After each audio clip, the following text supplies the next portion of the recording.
I've been amazed at how quickly organizations have taken AI and started looking at problems and said, I can solve that and I can solve it quickly. And so it's... Well, it's really at this point, it's to their detriment if they don't try. One thing that's interesting about our agent, though, is think of it as almost the assistant that's working with the candidate. But one of the things we thought really quickly was we can't predict the parts of the workflow that recruiters need automated. So what we're doing is trying to solve the problem by building agents that make new agents for the recruiter.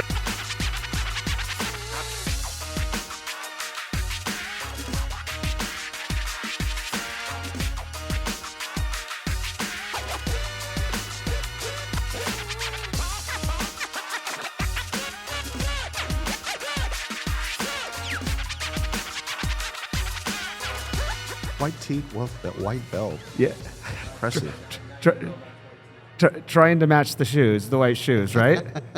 Dude, you got it all going on. I'm not jealous. Okay, this is William Tincup. We are podcasting from HR Tech in Las Vegas, and we're having a lot of fun. Don, how are you doing today? I'm doing great. Great. Last day of the conference? Last day of the conference. It's been a busy conference for sure. You got to pace yourself with these things. You do. It is definitely a marathon. If you sprint out of the gates here, you're going to be done quickly. Whenever you see some of the newbies out on the first night and they're going out and it's like, oh, we're going to go out. We got this party and this party, this party, this party. It's like, Yeah. We'll see you at 9 a.m. tomorrow and see how you're still doing. Let's see how that goes for you. Yeah, exactly. Good luck. Good luck. So how's been the traffic at the booth? How's been the conference for you so far? It's been good. So we've met with lots of analysts, lots of prospects, lots of partners. That's one of the things I love about HR Tech is just coming to see how much innovation has been put into the HR area in just the last year, and just the number of, there's just so many innovative people in this world. And it's like it changes. I mean, several acquisitions, this, that, the other. It always happens. Every year I kind of think, oh, no, this year is going to be kind of like, no. Something comes up. I've been amazed at how quickly organizations have taken AI and started looking at problems and said, I can solve that and I can solve it quickly. And so it's...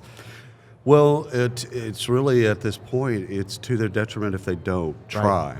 I mean, you're not just like with a lot of things in life, you're not going to be successful with everything you try.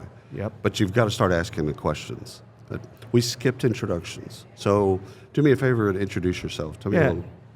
Yeah, absolutely. So Don Tomlinson, CTO of Daxtra. Been in the HR tech for 25 years. At one point, you stopped saying years. Yeah, yes, got exactly. It. So I get to start talking in decades here in a little bit. 100%. So grew up at Connexas and IBMs and UKGs, and now leading technology for Daxtra. Did you crisscross Ryan's tenure at Connexa? We did. We were part of the Connexa crew for about 4 years together. Lisa Sterling? I saw Lisa 30 minutes ago. Oh my God. Yes. Ritu, who did EMEA for y'all, she was on yesterday. Like there's a whole web from Brass Ring, Connexa, and Taleo. Yes. There's just a web of PeopleSoft too, of course. There's just a web of people that's still in the industry. I bet I've seen 25 people here that I knew before 2010. And y'all called each other Connexons? Connexons, yeah. Yeah. Okay, that tracks for me. Yeah. Okay, so let's talk tech. We have a technologist with us today. We can actually talk about tech. So what do you have going on with Daxtra? If people are unfamiliar with Daxtra, how did they know them, and should they know them now? Yeah, so Daxtra is interesting. So Daxtra was founded back in 2002, and we were, a lot of people in the world know us as a resume parsing company. Right. And so for years we were in resume parsing. The best, then we got into actually. search and match technologies for staffing. But now what we're really doing is we acquired a company about a year and a half ago. It's an engagement platform, and so what we're really doing is taking everything that Daxtra used to do to help staffing companies, everything from pivot with engaging candidates, bringing that together, and we're essentially a workforce automation, workflow automation, lightweight CRM. Okay. So we Okay. have the engagement components, SMS, WhatsApp, and so forth, and now being able to really bring candidates into the process. And, okay, so first of all, for those that are, for our HR compadres that are unfamiliar with resume parsing, this is the technology behind the technology. Exactly. Genuinely speaking, it's the tech behind some of the ATS to take in that input of a resume or whatever, and then to be able to put it in the right places so that you can search. Yeah, so we parse about 120 million resumes a month. We parse over 150,000 applications. So when I post a job, so we're extracting all the data from your job postings, over 120 million resumes per month, and taking all of that. So you imagine the data that we're sitting on, right? Yeah. So. What do you see with just on that side of the business? What do you see? Is there a play for AI there? Yeah, so I think that's one of the areas where we have a competitive advantage, right? With AI, you can get up and going quickly. You can fail fast quickly. You can have great success. But at some point, you have to have data to really understand. And so when I started Daxtra, the very first thing I thought, wow, this is a data company. Right. But really, it's a data company in terms of that's what informs our platform. That's right. That helps us. When we say we're going to recommend this person, it's through the data that we're able to utilize. Did that help you get to the matching side? It did, yeah. Because you're sitting on all that, and like payroll, people don't understand how much data payroll companies are sitting on, the core HR or HRS systems. It's massive, and y'all are probably equal to or more than that type of data, all of those records. And again, to be able to then see what's happening in the data, that got you to a place where you could then say, with some gravitas, that you could actually, like everybody said they were matching. Yep. I didn't believe any of them, by the way, just for the record. I'm like, yeah, that's cute. So it's keyword matching? Yeah, great. So, but y'all can actually match folks to each other. Okay. What I think, though, is interesting now with matching is, with the number of resumes, we're matching those resumes to a job description, right? Right.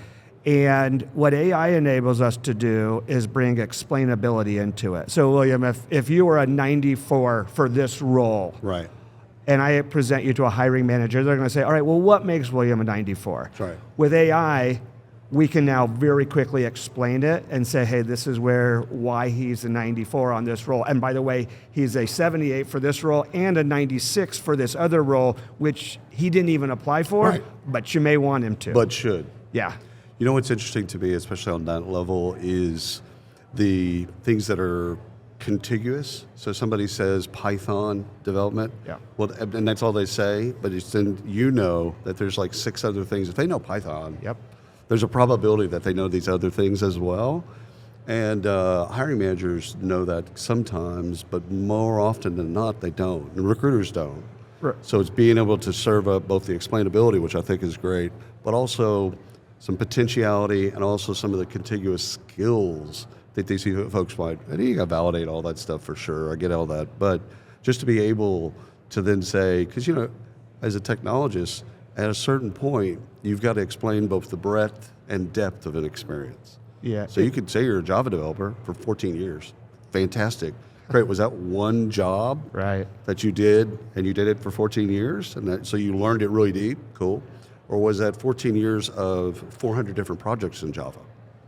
So how do I know that? The context of what you have, the skills that you have. Yeah, and that's where it's interesting. So when you start talking to recruiters, so I'm a 25-year recruiting vet that has been focused on the tech space, and so I probably know the questions to start searching for. 100%.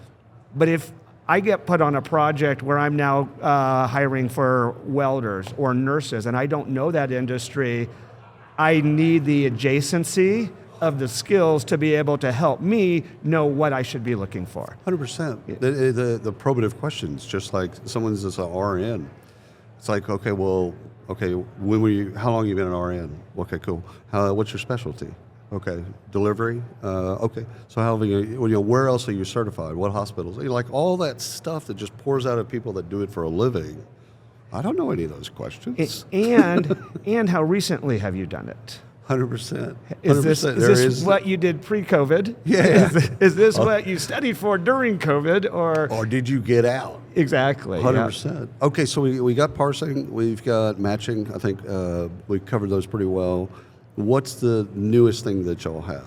Yeah, so we were really excited with the Pivot CX acquisition. Right. So the ability to message candidates at scale, meet them where they're at. And it's omni-channel, right? Yep. So they can go across. You have multiple, WhatsApp, email, SMS, whatever those channels are, and we're now able to, first of all, our goal is, you post a job, within minutes, we're going to go through your entire candidate database and say, hey, you have candidates already that match that. Let's nurture these candidates to get them to be applicants. Yep. You have applicants who see your job posting on Indeed or LinkedIn or wherever your website, and they're applying. So what we're doing is, first of all, nurturing those candidates to get them to be applies. Then we're using agents to automatically screen through those applicants, because a lot of times, who knows who's actually applying to that role, and are they actually a real person? Yeah, and can they? And so we screen them, and then what we're doing is essentially we're trying to go up funnel first, right? Create a bigger applicant pool, right? And then come really quickly down funnel to, hey, recruiters, here's the 10 to 15 people out of 1,000 people we looked at. These are where you should spend your time. The first part of that, I think, meeting candidates where they are, we miss a lot of that. It's like they're on WhatsApp, and they of course could be on something else, especially younger generations. Like my youngest son is 15. He will not respond on email. Right. And it's not his oppositional defiance type stuff. It's just like he looks at it as arcane, and he's just like, email. No. I bet, even at my level in the organization, I bet I send less than 20 emails a week. I probably send 25 to 30 text messages a day. So it's meeting people at every level wherever they are. Wherever they are. I love that part. Now, on the screening side of things, is there any potential? Is it adding in behavioral or personality or skills based? Is it any of those types of screens? So right now what we're doing is, you have the ability to, first of all, ask those mandatory questions. Knockout questions. Can you lift 50 pounds? Do you have a CDL license? Have you practiced nursing? So those are automatically, you can do that for any job descriptions. But then what we're doing is looking at the job description and the resume.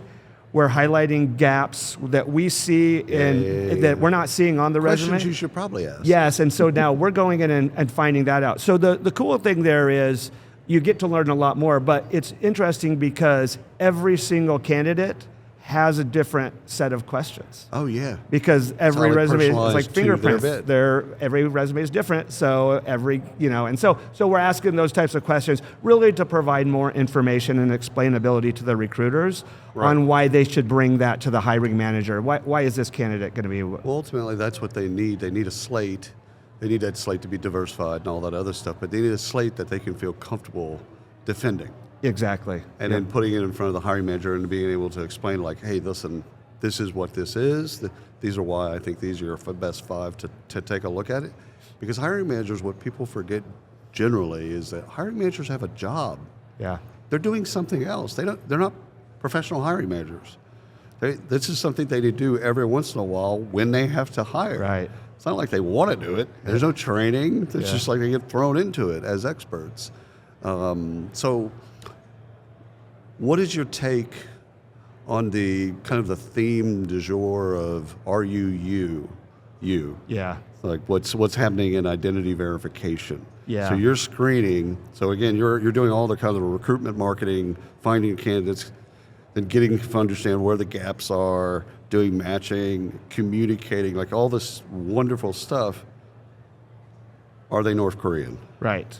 I mean, no hate, by the way. Yeah. I don't know anybody from North Korea. I have no hate.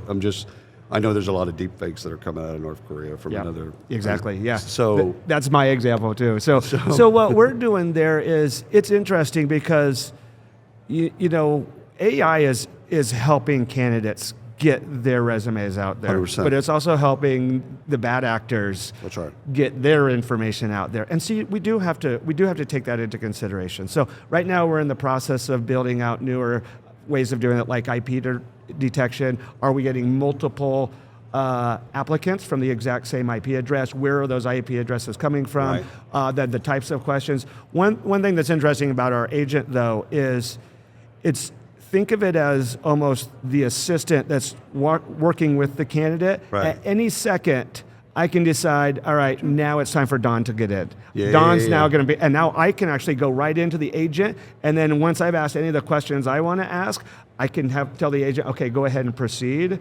And so we're trying to use this to help the recruiters and really be able to start figuring out who is real and who isn't. So if you ever on a dare bet or you're just bored, open up an OnlyFans account.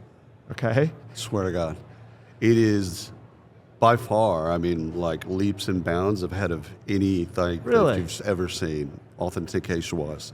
So it's take a picture of your driver's license, Yeah. back and forth. Take a picture of yourself. Take a picture of yourself with your ID. Put your fingerprint on your phone. Then they'll send you a text. Then you'll send you an email. Then you'll send you within Instagram or TikTok or whatever. They pick the social channel, and they'll send you a message, and you have to validate all those things in seconds.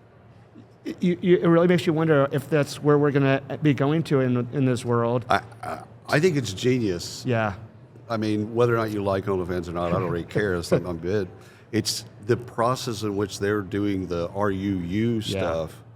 It's a threat to their business. Right. AI is a credible threat to their business. So they've doubled down, tripled down, quadrupled down on like, no, you're not going to be able to hack this. Yeah. We're going to know everything about you. And it's interesting because, the cost of a bad hire, Right. it's mind blowing on the organization, and so these are the pains that recruiters have to deal with. That am I bringing in the right person for the hiring manager to meet? Are they going to represent themselves the way I've met them as a candidate? 100%. And now you are taking a risk on that person, so it's their credibility at the end of the day. That happened to me. Interview candidate. This is 100 years ago. Interview candidate. Wonderful. I'm like all-star. Put them in front of the hiring manager. Evidently, that was their best day. They took their meds, whatever the bid is. That was a good day for them. Horrible experience. Hiring manager's like, are you crazy? Like, this person couldn't even put sentences together. Right. I'm like, okay. Well, you think about it. Take any job posting in the world right now. Right. I bet within 10 minutes, you can have a resume ready to apply for that job that will be 100% match. Oh, yeah. 100%. I think I'm tracking Google and what they're doing with Google Pixel with images is next year, the next edition of their phone, is they're going to mark pictures AI or not AI. Oh. So even your own photos. Wow. So you take a photo, it'll say not AI. That's good. And then if it's a photo that's been altered or driven by AI, it'll say AI. And then they're going to move to content. I mean, text-based content. Yeah. I'm like, that's going to be fascinating. It is going to be fascinating. It's going to be really fascinating. When your resume turns bright red because you generated all of it. Don't hire this person. All right, last question. We're here a year from now, and we're talking Daxtra. What are we talking about?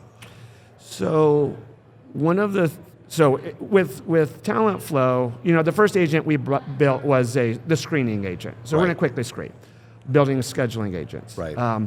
Where we have a really cool explainability agent where as a hiring manager or a recruiter, I can ask the AI questions about this person. Do you think this person could be a leader? Do you think this person, and it will help. But one of the things we thought really quickly was we can't predict the parts of the workflow that recruiters need automated. 100%, because they're all different. Right, yes, and your organizations has different processes and so forth. So what I think we're doing that I think makes is you agile because they have both different people, process, and technology.